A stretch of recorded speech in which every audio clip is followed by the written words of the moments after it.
Hello everyone! Today I want to talk about the guide stitches that feature in some of my in the hoop patterns. I don't know if that's what they should be called, but it's what I'm calling them. When I'm designing a charm pattern that other people will use, one of the first things I have to think about is how they'll turn. I first looked for a straight clean edge, so I tried here on the legs, around the ears, on the tummy, but none of them worked. In the end I had to go for the tail, which has intersecting curves. It's not ideal, but it's best for this design. And so I included what I call in the tutorials a guide stitch.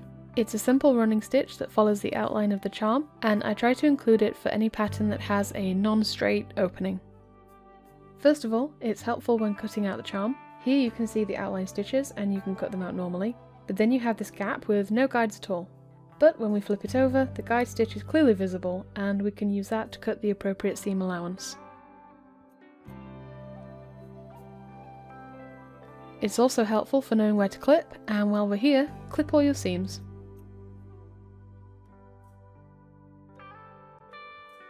And now we're all set to safely turn the charm and get stuffing. I did this guide in blue thread to show up on camera. I start by anchoring my thread and then follow the guidelines in a ladder stitch. If you like to go around once, then follow your stitches just inside the guideline, so they'll be hidden inside the seams when they fold over. If you like to go around twice, I usually choose to go around the outside of the guide and then back around inside on the second go. I always program the guiding stitch to be slightly outside the original charm's outline. This means if you follow inside the guide stitch, your stitches should line up with the original charm.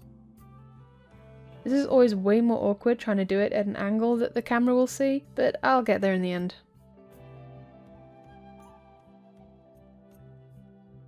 Before closing the final gap, I add just a little bit more stuffing, easing it towards the seam I just made, just to make sure it's nice and full. Then when I'm happy with the stuffing, I close that last gap.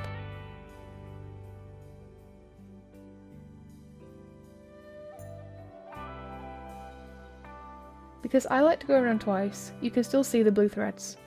The second go will hide them completely. I do program them to be relatively long stitches, so they should be easy to unpick if you want to. When I get to the intersection between tails, I put in a quick sculpting stitch just to add a bit more dimension to the shape. And then with a bang to the camera, I finish the last tail. Now you can see there's a clearly defined shape around the tails. It looks nice and natural, and because I'm using the same guide, all of them will look consistent. I'm going to do a couple more stitches around the edges of the tails to define them a bit more. I don't do this with canto Vulpix, but I think for Alola's cloudy puffball tail, it helps to make it look like there's 6 of them. Another trick I like to do is to take a needle and use it to gently push the stuffing up towards the seam line, just to make sure it's all nice and even. And another tip is if there's stuffing caught in the seam, I just trim it with scissors instead of pulling it out, because the fibres hold on to each other, and if you pull, it becomes like a magician pulling endless scarves from his wrist, except it's stuffing fibres. One last brush and Alola Vulpix is good to go.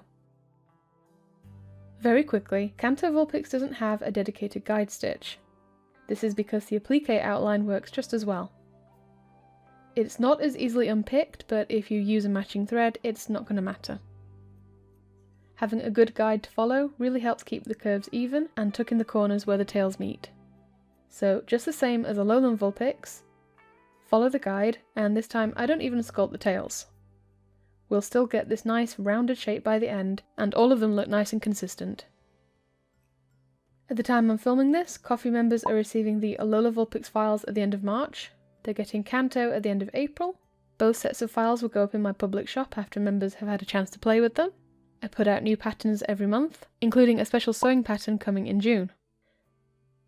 Thanks for watching and goodbye!